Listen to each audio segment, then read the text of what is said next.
ഹോട്ട്ലൈവിന് പോകുന്നത് കൊച്ചിയിലേക്കാണ്. മകനെ ഓൺലൈൻ കേസിൽ നിന്നും ഒഴിവാക്കി തരാമെന്ന് പറഞ്ഞ് കോതമംഗലത്തെ BJP ഭാരവാഹികൾ ലക്ഷങ്ങൾ തട്ടിയെടുത്തെന്ന് ആരോപിച്ച് കുടുംബം. BJP മണ്ഡലം ഓഫീസിന് മുന്നിൽ ഈ കുടുംബാംഗങ്ങൾ കുത്തിയിരിപ്പ് സമരം നടത്തി. നഷ്ടമായ പണം തിരികെ കിട്ടുന്നതുവരെയും കുത്തിയിരിക്കാൻ തയ്യാറെടുക്കുന്നുവെന്ന ചേലാട് സ്വദേശി ജോർജ്, ഭാര്യ എന്നിവരെ കോതമംഗലം പോലീസ് അനുനയിപ്പിച്ച് സ്റ്റേഷനിലേക്ക് കൊണ്ടുപോയി. വിവരങ്ങളുമായി നവമി ദിനേശ് ചേരുന്നുണ്ട്. നവമി, നമ്മൾ ഈ ഓൺലൈൻ തട്ടിപ്പ് കേസുകളെക്കുറിച്ച് പലപ്പോഴും കേൾക്കാറുണ്ട്. ചില വെർച്വൽ അറസ്റ്റ്, അതുപോലെ ലോൺ ആപ്പ്, ഇത് പല പേരിൽ, അതായത് ഈ സാമ്പത്തിക ഇടപാടുകൾ പരിഹരിക്കാം എന്ന് പറഞ്ഞ്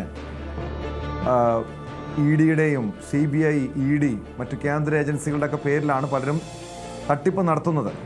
പക്ഷേ ഇവിടെ BJP ഭാരവാഹികളാണ്, അതും കോതമംഗലത്തെ BJP ഭാരവാഹികളാണ് ഒരു കുടുംബത്തിൽ നിന്നും ലക്ഷങ്ങൾ തട്ടിയെടുത്തുന്നൊരു ആക്ഷേപം. അതായത് മകനെ ഓൺലൈൻ കേസിൽ നിന്നും ഒഴിവാക്കാമെന്ന് പറഞ്ഞ് ലക്ഷങ്ങൾ തട്ടിയെടുത്തെന്ന് കുടുംബം ആരോപിക്കുന്നത്.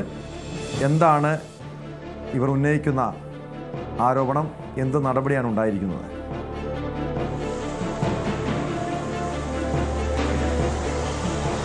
ഇത് ചേലാട് സ്വദേശിയായ ജോർജും ഭാര്യയും അനിയനും ചേർന്നാണ് ഇപ്പോൾ രാവിലെ BJP ഓഫീസിൽ പ്രതിഷേധം നടത്തിയത്. ഇവർ പറയുന്നത് പ്രകാരം കഴിഞ്ഞ കുറച്ച് ദിവസങ്ങളായി തന്നെ മകനെ ഒരു ഓൺലൈൻ ഗെയിമിംഗ് ചെയ്തതുമായി ബന്ധപ്പെട്ട് അതിൽ നിന്നും പണം ലഭിച്ചതുമായി ബന്ധപ്പെട്ട ഒരു കേസ് വരികയും അത് ബംഗളൂരുവിൽ നിന്നാണ് ആ കേസ് വന്നിരിക്കുന്നത്. അവിടെ നിന്നും അറസ്റ്റ് വാറന്റ് അടക്കം ഈ മകന് വരികയും ചെയ്തു. ഇത് എങ്ങനെയും ഒത്തുതീർക്കണമെന്നാവശ്യപ്പെട്ട് ഈ ജോർജിന്റെ അനിയൻ BJPയിലെ ചില നേതാക്കളുമായിട്ടൊക്കെ ബന്ധമുള്ളതാണ്. അവരുമായി സംസാരിച്ച് ഈ പ്രശ്നം സോൾവ് ചെയ്യാമെന്നൊരു പറയുകയും അതിനെ തുടർന്ന് ഈ കോതമംഗലത്തെ തന്നെ പ്രാദേശിക BJP നേതാക്കളായിട്ടുള്ള ഉണ്ണികൃഷ്ണൻ, സുനീഷ് എന്നിവരെ പോയി കാണുകയും ചെയ്തു. ഇവരോട് സംസാരിച്ചു. ഈ കാര്യങ്ങളെല്ലാം പറഞ്ഞതിനെ തുടർന്ന് ഇവർ ഒരു വക്കീലിനെ, ബംഗളൂരുവിലെ തന്നെയുള്ള ഒരു വക്കീലിനെ പോയി കണ്ടു കഴിഞ്ഞാൽ ഈ ഒരു പൈസ, ഇതുമായി ബന്ധപ്പെട്ട കാര്യങ്ങളൊക്കെ നമുക്ക് അവസാനിപ്പിക്കാൻ കഴിയും, മോനെ അറസ്റ്റ് വാറണ്ട് ഉണ്ടാകില്ല, മോനെ കേസിൽ നിന്നും മുക്തനാക്കാമെന്നൊക്കെ വാഗ്ദാനം നൽകിക്കൊണ്ടാണ് ഇവർ രണ്ടുപേരും ജോർജിനെ വിശ്വസിപ്പിച്ചത്. ഇതിനെ തുടർന്ന് പല ഘട്ടങ്ങളിലായി ഏകദേശം 10 ലക്ഷത്തിലധികം രൂപയാണ് ഇരുവരും ചേർന്ന് ഈ ജോർജിൽ നിന്നും തട്ടിയെടുത്തത്. അത് ഗൂഗിൾ പേ വഴിയും അക്കൗണ്ട് മുഖേനയും കയ്യിലൊക്കെ ആയിട്ടാണ് പണം നൽകിയത്. പിന്നീട് വീണ്ടും ഈ അറസ്റ്റ് വാറണ്ട് വരുന്ന സാഹചര്യം വന്നപ്പോഴാണ് മറ്റൊരു വിധത്തിൽ ബംഗളൂരിലുള്ളൊരു വക്കീലിനെ കാണുകയും അയാളുമായി സംസാരിച്ച് കേസിന്റെ കാര്യങ്ങളെല്ലാം പോലീസ് സ്റ്റേഷനിലൊക്കെ എത്തി സംസാരിച്ച് ഈ അറസ്റ്റ് ഒഴിവാക്കുന്ന ഒരു സാഹചര്യത്തിലേക്ക്, അല്ലെങ്കിൽ ഈ കേസ് തന്നെ പിൻവലിക്കുന്ന ഒരു സാഹചര്യത്തിലേക്കൊക്കെ എത്തിയത്. അതിനുശേഷം 5 ലക്ഷം രൂപയാണ് ആ വക്കീലിന് കൊടുത്തത്. 6 ലക്ഷം രൂപ ആവശ്യപ്പെട്ടുവെങ്കിലും 7 ലക്ഷം രൂപ ആവശ്യപ്പെട്ടുവെങ്കിലും അത്രയും പൈസ ഇല്ല എന്ന് പറഞ്ഞുകൊണ്ട് 5 ലക്ഷം രൂപയാണ് ഈ കേസ് ഒതുക്കി തീർക്കുന്നതിന് വേണ്ടി നൽകിയത്. അതിനൊടുവിൽ തിരിച്ച് വന്നതിന് ശേഷം ഈ BJP നേതാക്കളോട് പണം ആവശ്യപ്പെട്ടപ്പോൾ അവർ തിരികെ നൽകാൻ തയ്യാറായില്ല എന്നാണ് ജോർജ് പറയുന്നത്. പല ഘട്ടങ്ങളിലായി പല നേതാക്കളോടും ഇതിൽ പരാതി പറഞ്ഞിട്ടുണ്ട്, പക്ഷെ ആരും തന്നെ നടപടി സ്വീകരിച്ചില്ല. ഒടുവിലാണ് പോലീസിനടക്കം പരാതി നടപടിയെടുക്കാത്തത്. ഓൺലൈൻ കേസിന്റെ ഒരു പശ്ചാത്തലം എന്താണ്? അങ്ങനെ ഇവരുടെ മകൻ, ഈ ജോർജിന്റെ മകൻ ഓൺലൈൻ കേസിൽ യഥാർത്ഥത്തിൽ കുടുങ്ങിയതാണോ? മാത്രമല്ല, ഇത്രയധികം പണം അവർ കൊടുത്തിട്ടുണ്ട്. ആ കേസിൽ നിന്നും മകനെ രക്ഷപ്പെടുത്താൻ കഴിഞ്ഞിരുന്നോ? ഒരു പോലീസിലോ മറ്റോ പരാതി നൽകാതെ, അല്ലെങ്കിൽ പാർട്ടി നേതൃത്വത്തിനോ പരാതി നൽകാതെ ഇങ്ങനെയൊരു സമര മാർഗത്തിലേക്ക് ഇവർ നീങ്ങാനുള്ള കാരണം എന്തായിരിക്കും?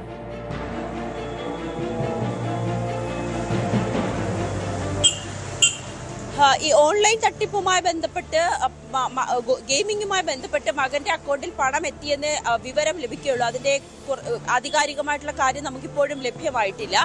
ഇതിനെ തുടർന്നാണ് ഈ ബംഗളൂരു പോലീസുമായിട്ട് ബന്ധപ്പെടാനൊന്നും കഴിയാത്തതിനെ തുടർന്നാണ് ഇവർ ഈ BJP നേതാക്കളിലേക്ക് എത്തുന്നതും അവർ സഹായിക്കാമെന്നൊക്കെ പറയുകയും ഒക്കെ ചെയ്തത്. പക്ഷേ ഇവർ പണം കൈക്കലാക്കിയെന്നതല്ലാതെ ഇതിലൊരു നടപടിയൊന്നും സ്വീകരിച്ചില്ല. പിന്നീട് ബംഗളൂരിലേക്ക് തന്നെ പോവുകയും ഒരു അഭിഭാഷകനുമായി സംസാരിച്ച് ഈ കേസ് ഒത്തുതീർപ്പാക്കി, അതായത് മകന്റെ പേരിലുള്ള ഈ കേസ് പിന്നീട് പിൻവലിക്കുന്ന സാഹചര്യങ്ങളിലേക്കൊക്കെ പോവുകയും ചെയ്തു. അതും 5 ലക്ഷം രൂപയാണ് ഈ ജോർജ് അവിടെ വക്കീലിനും മറ്റ് കേസിന്റെ ആവശ്യങ്ങൾക്ക് ഒക്കെ ആയിട്ട് ഇതുവരേക്കും പിരിച്ചു നൽകിയത്.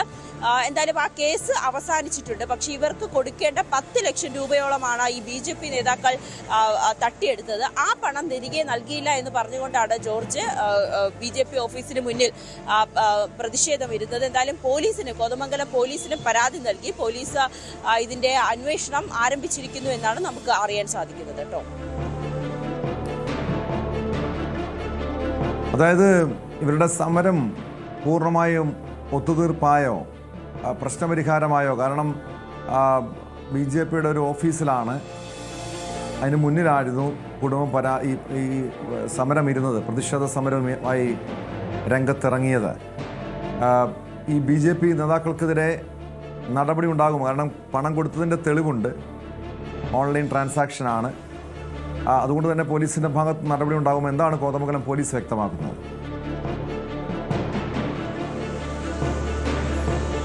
എന്തായാലും പോലീസിന് ഇത്തരത്തിലൊരു പരാതി ലഭിച്ചിട്ടുണ്ട്. ഇന്ന് രാവിലെ ഇവർ അവിടെ പ്രതിഷേധം നടത്തിയതുകൊണ്ട് തന്നെ BJP ഓഫീസിലെത്തി പ്രതിഷേധം നടത്തിയതുകൊണ്ട് തന്നെ പോലീസ് അവരെ അനുനയിപ്പിച്ച് BJP ഓഫീസിൽ നിന്ന് മാറ്റുകയായിരുന്നു. ഇതിനെ തുടർന്ന് പരാതി നൽകിയിട്ടുണ്ട്. എന്തായാലും പോലീസ് ഇതിന്റെ ഒരു അന്വേഷണം ആരംഭിച്ചിട്ടുണ്ട് എന്നാണ് നമുക്ക് അറിയാൻ സാധിക്കുന്നത്. ഈ BJP നേതാക്കൾക്കെതിരെ യാതൊരു നടപടിയും പാർട്ടി നേതൃത്വവും എടുത്തിട്ടില്ല. പക്ഷെ വരും മണിക്കൂറിൽ നമുക്ക് അത്തരത്തിലുള്ള നടപടിയും പ്രതീക്ഷിക്കാം.